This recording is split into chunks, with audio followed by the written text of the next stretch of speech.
Miracle Arashi. This is very scary. But what is interesting is also in that previous interview that we heard, Alter Ego, they don't want to ban away this Kadita. They don't think that it's gonna be a problem. But I don't know. We're just gonna have to see. Can Godiva bring out the best from this Kadita, knowing that Alter Ego Esports don't primarily have a particular target to take away, unless Nino brings out someone with DPS, which they really, really need, especially going against a composition that Aura Fire is bringing, like someone in the marksman position, like the Beatrix, for example, as well as that Clint. Well, if they go for a Popo and Koopa as well, there's chances that they can go for more pickoffs, and there's a lot more crowd control, counter-engage potential on Alter Ego. But Beatrix will be the option, so now, if the Edith can actually successfully counter-engage onto the members of Aura, the Beatrix on Nino can actually do a lot of damage with the ultimates, provided that Facehugger does not try and disrupt that with his Feather Airstrike. So that will come down to whether or not the Farsight can actually freely use her ultimate in the late game, or how the fights can break out, whether it's going to be actually Aura engaging very convincingly onto Alter Ego, or Alter Ego being able to counter-engage onto that. Man, I'm so excited to finally see the Kadita on Godiva, because this season he hasn't actually used it yet. So it's going to be very exciting for me. I'm really excited.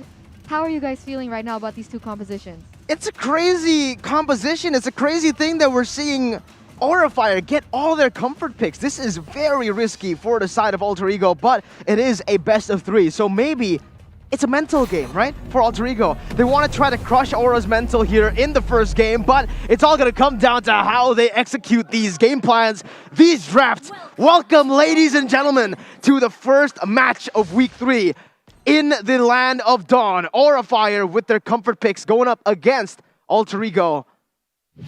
They're trying to destroy their mental. We'll have to see whether or not they succeed here in the first game. I like that. I like that. Trying to destroy their mental. If Alter Ego Esports can actually win this game against Aura Fire, knowing that they are on their comfort heroes, that's going to be a huge blow to their mentality. But okay, already very aggressive plays happening here on the map. Yeah, this is the Aura Fire way to play. Amy jumps in with a Quad Shadow, trying to deal some damage, but he gets stunned up by Facehugger. It's going to be Fluffy instantly with a response. Pi goes in onto Godiva. We can already hear the screams come out. He's going to be able to get one more on the board. It's 1-1, but this is what I said. Aura Fire's way to play. Fire with fire. You look for team fights, we'll do the same, and we'll beat you at it. Bro, and it's getting super hot as well. I mean, even though they did do a 1-for-1 trade, the issue is Alter Ego Esports lost Amy in that Hayabusa, and you don't really want to lose your jungler in the early game. That's kind of sus, you know, for the side of Alter Ego Esports. And for the moment, Godiva understands the situation, and he will be walking very, very confidently there to the front side. Well, that's again, I'm not sure if that's worth it for the side of Alter Ego. They do lose their jungler, and they give the first blood to Fluffy of all people, who can do a lot of damage in that lane. Although right now, Pi has something to say about that. Yeah, completely outclassing Fluffy in terms of the laning phase here. Able to freeze the lane a little bit as well. Make a miss a few last hits, but Fluffy, I mean, when we're talking about these two matchups, it's bound to happen to the Paquito. Paquito does not win in these trades early on. He needs to go look for these team fights, needs to go to play with his team, because if not, this Esmeralda's just going to scale like crazy. Kabuki is in the midst though. Rasi trying to go for the gank. Kabuki still has the Black Dragon form, will be knocked up with the Onward and the Earth Shatter. Nino trying to deal some damage. Black Dragon form, gonna be papped, but the Nibiru's passion, oh my god, Nino is ferocious. Aura Fire though, looking for the response in the top side. For the airstrike gonna be popped to zone Amy away. Rexlona already doing the same. It's gonna be high with the good retribution now, and a lot of damage will be placed. Amy will be able to pick up high right there, traded for the turtle. A 1-for-1 kill for objective. That was a really good setup for the side of Alter Ego Esports, being able to pick up one member in the bot side, and it might be another. Wow. Oh my god, the shotgun comes in, and Nino will be able to shut the man down. Kabuki, the man that has just been on everyone's hit list, is now in Nino's sights. I mean, 0-0 already for Kabuki. That's something that we seldom see for him. And looking at this, it does seem like Alter Ego Esports understand how much potential Kabuki has, and therefore is putting a lot of pressure on the bottom side of the map. We can see Edith always rotating towards that area. The setup from Alter Ego Esports is really on point for the first 3 minutes. Yeah, they're able to actually win the engagement on the turtle and also get almost all the turret shields on the bottom side. Now Godiva gets kind of low, but with Arasi and Nino, this setup here with the Edith and Beatrix does a lot of damage. And compared to the Esmeralda, that is the lane to be playing. So they get the double benefit of being able to actually make plays on this lane, this very strong lane, and also shutting down Kabuki in the process. Aura now tries to counter that quite a bit, and in 40 seconds there will be a turtle, so control will be important here. Yeah, the setup is going to be very important here. Oh my god, Hai is just going to be able to get knocked up right there, but Kabuki instantly with the Black Dragon form to respond, looking for a pick-off on Tarasi. The rough waves as well, popped in with a feather airstrike coming in to back him up. Kabuki goes in for a furious dive, picks up the kill. Godiva will still be able to get out with the oddity. And that's a pick for the side of Aurafire. But we need to talk about these two compositions. Aurafire, they need to wait for their power spikes. Sparsa and Kabuki, with also obviously Hai, needs to get up to their power spike. Whereas Alterego, they have free reign in the early game with so much pick potential. Yeah, for sure. With the Lilia as well in the hands of Alterego Esports, the Hayabusa as well. This is something that we do expect from Alterego Esports, especially with the heroes that they're bringing to the table. But it doesn't seem Aurafire, they don't want to let go too much. And therefore, we're able to secure that first turtle. And now they are looking to secure the second one. So it all comes back down to how Aurafire sets this up. Because if they want to go full 5v5, I think Alterego Esports has a better chance. Instantly, just a free turtle presented to you by the Samsung Galaxy A series. But Amy is already looking for a trade. Goes to the purple buff. Will back away with the quad shadow, as it will not be worth it. But Aurafire have just been one step ahead when it comes to the objectives. Rexlona, amazing dodge to get away from the knockout strike, but he gets knocked up. Rough waves, it's going to be pop. Rexlona still has the black shoes to save him, but that is already a very important resource burnt away by the roamer from the side of Aurafire. Yeah, when the roamer is able to pressure a mid lane like that, it makes it quite difficult for Alterego to actually, plan for plays essentially with their composition. They are having a lot of success in the early game though, and I do think that once they get to that late game, they have more of a chance to win this compared to Aurafire. Well, when we're watching this kind of game, you need some snacks, Arashi. Eterna, go ahead and get some snacks on Grab Food because Godiva's going to get knocked up. Nino, what the heck? Oh my god! He just gets completely obliterated. Kabuki's next on the chopping block. Alterego looking to collapse. Furious Dive going to be able to pop onto Rasi. Black Dragon form as well to save him from this gank, but it is only just Kabuki surviving. They're not getting anything on the board. It's still just a 1-for-0 for Aurafire. Amy jumping with a quad shadow. Nino on point with a sniper.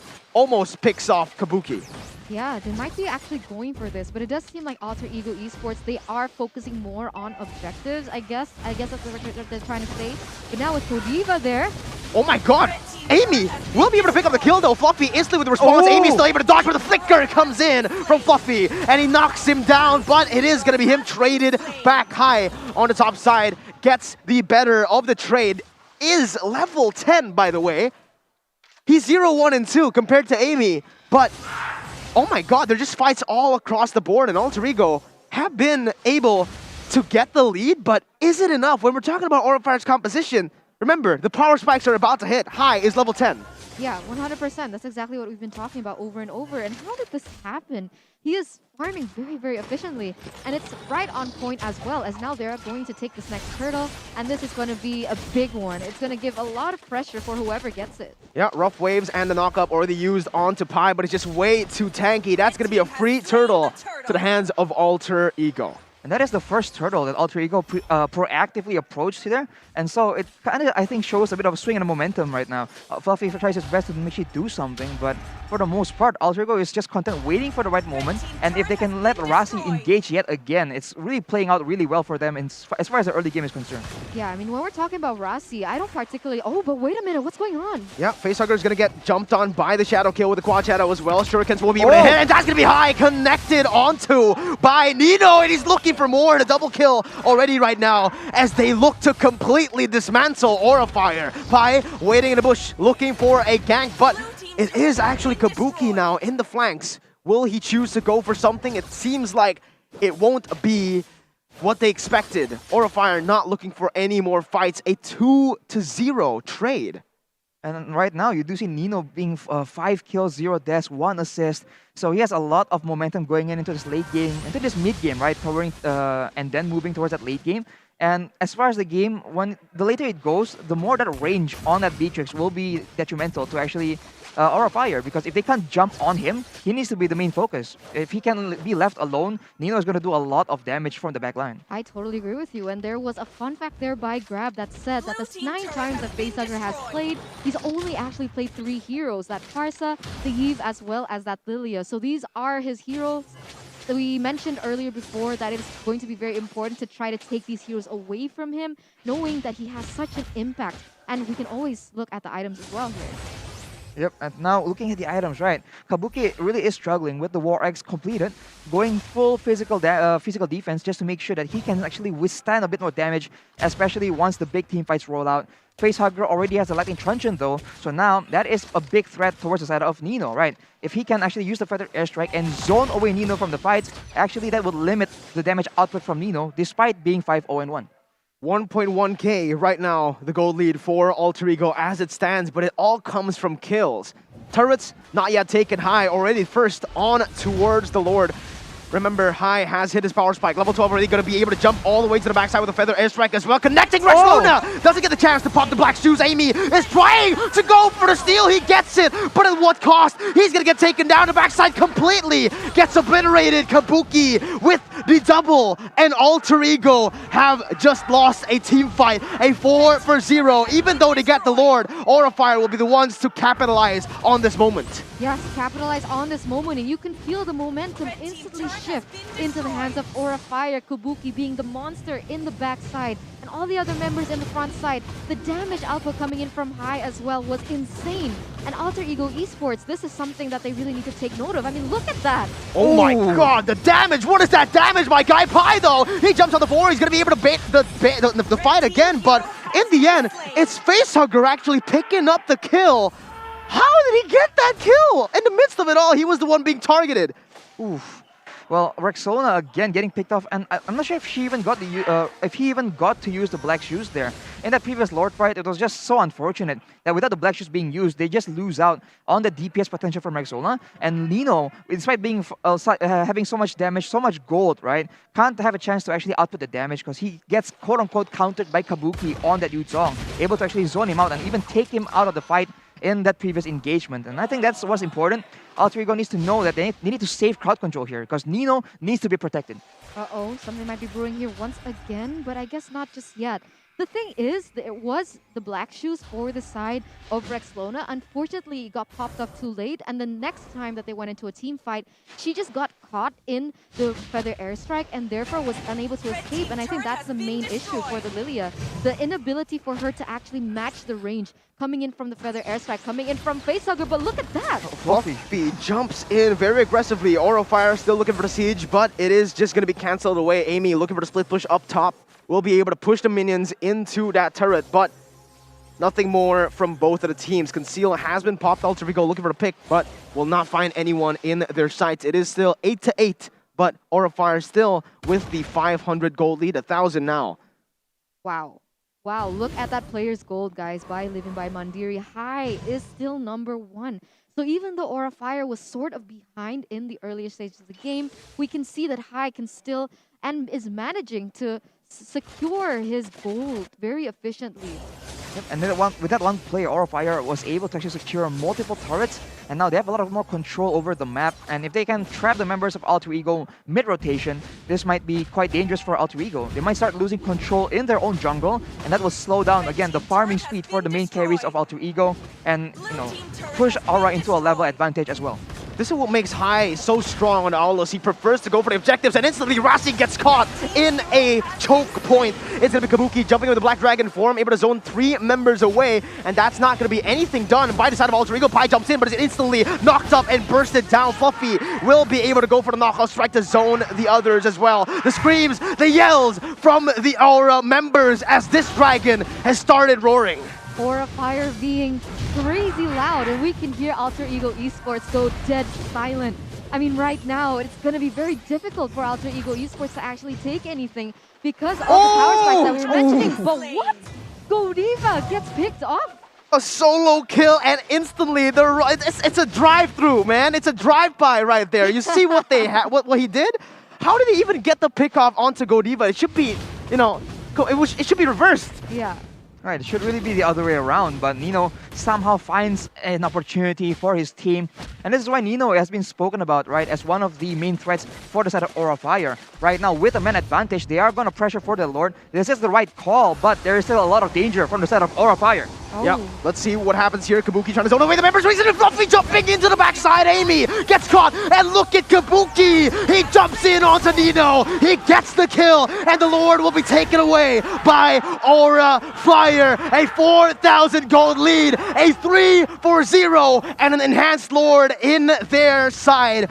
This is where Aura gets the lead and takes it to the base. Aura Fire being so patient from the early game to the mid game, waiting for their power spikes and now dominating in a very clear as well as heavy passion. And we can see how crazy Kabuki is on this Yuzong. And, oh my god, Yuzong is dealing so much damage here, Nico. Yeah, Fluffy able to bait away that black shoes from Rexlona. Mid lane turret already taken down. That top side will follow Pi. Trying to get away, trying to buy some time as Amy jumps in, but instantly gets knocked up. Godiva will be able to zone 3 members away, and Aurafire are playing this fight really, really well. Amy gets picked up. Godiva as well on the backside. Kabuki gets the kill onto Nino. Even in the midst of it all, Alterego, they tried their best, but Aura will strike first blood in the series. My, oh my, what a performance by Aura Fire. I literally have goosebumps hearing all the teams shouting at one another. We can feel the passion, we can feel the fire. And I finally understand why Aura Fire is called Aura Fire. Well, it's a lot of passion for sure. I mean, we've been hearing them ever since that big turn at the, I think at the 9-minute mark, where Aura Fire finally, after just playing slow, after getting picked off multiple times, were just able to finally get a huge team fight going in their favor. And then you see what exactly they plan on with this team composition, right? It really worked out for them. Once they actually got to that point where they feel confident enough to actually take the fight, you see that Alterego just get completely decimated. Wow. I'm still speechless, you know? Bro. Like, it's one thing to make your opponent speechless, it's another to outshout the shoutcaster. All right? I couldn't hear myself, to be honest. Me neither. These guys are loud, man. Wow. But what the heck was that? I don't know what happened. Can we rewind real quick? Because that game didn't feel like a game. We'll it felt like a minute. It felt like a minute, and we just